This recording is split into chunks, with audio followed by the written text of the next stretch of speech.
আগামী 11ই ডিসেম্বর আমরা ঢাকা টু আখাউড়া সীমান্ত, আগরতলা সীমান্তর পার্শ্ববর্তী আখাউড়া সীমান্ত এলাকায় আমরা সীমান্ত এলাকা পর্যন্ত এই 3 অঙ্গ সংগঠনের ভারতীয় মিথ্যা তথ্য সন্ত্রাসের প্রতিবাদ, ভারতীয় আগ্রাসনের বিরুদ্ধে আমরা জনগণকে ঐক্যবদ্ধ করে আমরা ঢাকা থেকে আগরতলার অভিমুখে আখাউড়া পর্যন্ত আমরা লং মার্চের ঘোষণা দিচ্ছি, যেটা 11ই ডিসেম্বর আমরা পল্টন সকাল পল্টন থেকে জমায়েত হয়ে আমরা এখান থেকে আমাদের লং মার্চ, শান্তিপূর্ণ লং মার্চ আমরা ইনশাল্লাহ আগরতলা অভিমুখে আখাউড়া সীমান্ত পর্যন্ত আমরা যাব।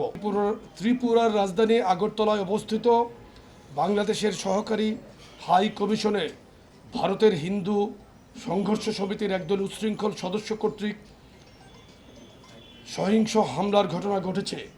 এই সময়ে একদল উচ্ছৃঙ্খল সন্ত্রাসী বাংলাদেশের জাতীয় পতাকার অবমাননা করেছে, হাই কমিশনের সম্পদ বিনষ্ট করেছে। সহিংস ঘটনার সময় আইন শৃঙ্খলা বাহিনী নীরব ভূমিকায় ছিল, যা উক্ত ঘটনার পেছনে কর্তৃপক্ষের মৌন সম্মতিকে ইঙ্গিত করে। ভারত সরকার চরমভাবে ব্যর্থ হয়েছে ভিয়েনা কনভেনশনের বাধ্যবাধকতা অনুযায়ী কূটনীতিকদের সুরক্ষা দিতে। এছাড়াও বিগত 28শে নভেম্বরে কলকাতায়ও একই ধরনের সহিংস ঘটনা ঘটেছে। এছাড়া ভারতীয় কিছু মিডিয়া, যাদেরকে গদি মিডিয়া নামে আমরা অভিহিত করি, সেই মিডিয়াতে অব্যাহতভাবে বাংলাদেশ বিরোধী মিথ্যা প্রচারণা করছে, যা তারা সাম্প্রদায়িক সম্প্রীতি বিনষ্ট করার লক্ষ্যে করছে বলে আমরা মনে করছি। আমরা বাংলাদেশ জাতীয়তাবাদী যুবদল, স্বেচ্ছাসেবক দল এবং ছাত্রদল মনে করছি বাংলাদেশের কূটনৈতিক মিশনে সহিংস হামলা বাংলাদেশের স্বাধীনতা সার্বভৌমত্বের উপর আঘাতের শামিল। এছাড়া আপনারা আরও দেখেছেন ভারতের বিভিন্ন রাজনৈতিক দলের কতিপয় নেতা বাংলাদেশের অভ্যন্তরীণ বিষয়ে কূটনৈতিক শিষ্টাচার বহির্ভূত উস্কানিমূলক বক্তব্য দিচ্ছেন। পশ্চিমবঙ্গের মুখ্যমন্ত্রী মমতা বন্দ্যোপাধ্যায় নিজেও বাংলাদেশে শান্তিরক্ষী বাহিনী পাঠানোর কথা বলে একদিকে বাংলাদেশের সার্বভৌমত্বের অবমাননা করছেন এবং অন্যদিকে আন্তর্জাতিক আইন সম্পর্কে নিজে অজ্ঞতা প্রকাশ করছেন। এবং আপনারা ইতিমধ্যে দেখেছেন যে ভারতের একজন খুবই নিম্নমানের উপস্থাপক, যিনি প্রায়শই বাংলাদেশ বিরোধী চটুল মন্তব্য করে নিজেকে জাহির করার চেষ্টা করছেন, ময়ূক নামীয় সেই উপস্থাপকের বিভিন্ন বাচনভঙ্গি এবং অঙ্গভঙ্গিরও আমরা তীব্র নিন্দা জ্ঞাপন করছি। প্রিয় সাংবাদিক বন্ধুগণ, আপনারা লক্ষ্য করছেন যে জুলাই আগস্টের গণ অভ্যুত্থানের পরে ভারতের মিডিয়া বাংলাদেশের বিরুদ্ধে লাগামহীন প্রোপাগান্ডা ছড়াচ্ছে। গণ অভ্যুত্থানের পরিপ্রেক্ষিতে জাতীয় ঐকমত্যের ভিত্তিতে গঠিত ছাত্র জনতার সরকারকে বিব্রত করার উদ্দেশ্যে তারা ক্রমাগত ভিত্তিহীন এবং কল্পনা প্রসূত খবর প্রচার করছে। তাদের অপপ্রচার এবং গুজবের কারণে আন্তর্জাতিক শান্তি ও নিরাপত্তা বিঘ্নিত হওয়ার আশঙ্কা তৈরি হয়েছে, যা একই সাথে ভারতের সংবিধানের 55 অনুচ্ছেদেরও পরিপন্থী। প্রিয় সাংবাদিক বন্ধুগণ, ভারত ফ্যাসিস্ট শেখ হাসিনার পতনকে মেনে নিতে পারছে না।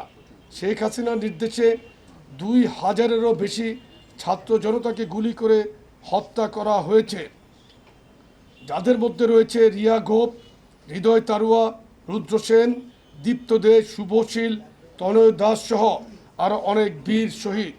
ভারত গণহত্যাকারী শেখ হাসিনাকে আশ্রয় দিয়েছে। গণহত্যার দায়ে অভিযুক্ত আরও অনেক ব্যক্তি ভারতে আশ্রয় নিয়েছে। ভারত এখন বাংলাদেশি ক্রিমিনালদের আশ্রয় কেন্দ্র এবং অভয়ারণ্যে পরিণত হয়েছে। শেখ হাসিনা যখন শুট অ্যাট সাইটের অর্ডার দিয়ে গোপ, হৃদয় তারুয়া, রুদ্র সেন, দীপ্ত সেন, শুভশীল, তনয় দাসদেরকে হত্যা করেছে, ভারত তখন কোনো প্রতিবাদ বা উদ্বেগ জানায়নি। কিন্তু শেখ হাসিনার পতনের পর ভারত কাল্পনিক এবং ভিত্তিহীন সংখ্যালঘু নির্যাতন এর প্রপাগান্ডা ছড়িয়ে বাংলাদেশের জনগণের বিরুদ্ধে স্পষ্টতই অবস্থান নিয়েছে। শেখ হাসিনাকে ভারতের মাটি ব্যবহার করে বাংলাদেশের ছাত্র জনতার সরকারকে বিব্রত করার সুযোগ দিয়েছে।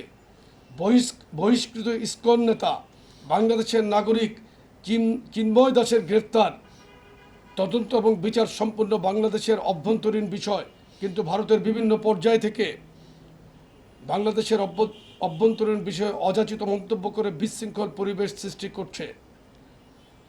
চিন্ময় দাসের অনুসারীদের হাতে জাতীয়তাবাদী আইনজীবী ফোরামের সদস্য এবং সহকারী public prosecutor advocate Saiful Islam আলিফ খুন হওয়ার পরও বাংলাদেশের সর্বস্তরের মানুষ গভীর সংযম দেখিয়েছে, যা সাম্প্রদায়িক সম্প্রীতির অনন্য নিদর্শন। অন্যদিকে ভারত একটি সাম্প্রদায়িক দাঙ্গা প্রবণ রাষ্ট্র। ভারত তার নিজের সংখ্যালঘু জনগোষ্ঠীর নিরাপত্তা নিশ্চিত করতে চরমভাবে ব্যর্থ হয়েছে।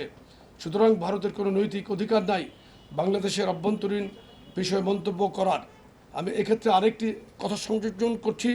ভারতের উত্তরপ্রদেশে আপনারা ইতিমধ্যে অনেকবারই দেখেছেন যে সেখানে অনেক শস্যমণ্ডিত সিনিয়র সিটিজেনদেরকে তাদের উগ্রবাদী হিন্দুরা দাড়ি টেনে ছিঁড়ে ফেলছে, কারো ফ্রিজে গরুর মাংস রাখার কারণে তাদেরকে হত্যা করেছে। ইতিমধ্যে এই ধরনের সাম্প্রদায়িক আচরণ যেই দেশের মানুষ সংগঠিত করে, তারা অন্য দেশের সাম্প্রদায়িক সম্প্রীতির মধ্যে হাত চক্রান্ত করে বিনষ্ট করার চেষ্টা করছে, যা ইতিমধ্যে বাংলাদেশের জনগণ সুস্পষ্টভাবে প্রতিরোধ করে তাদের জবাব দিয়েছে।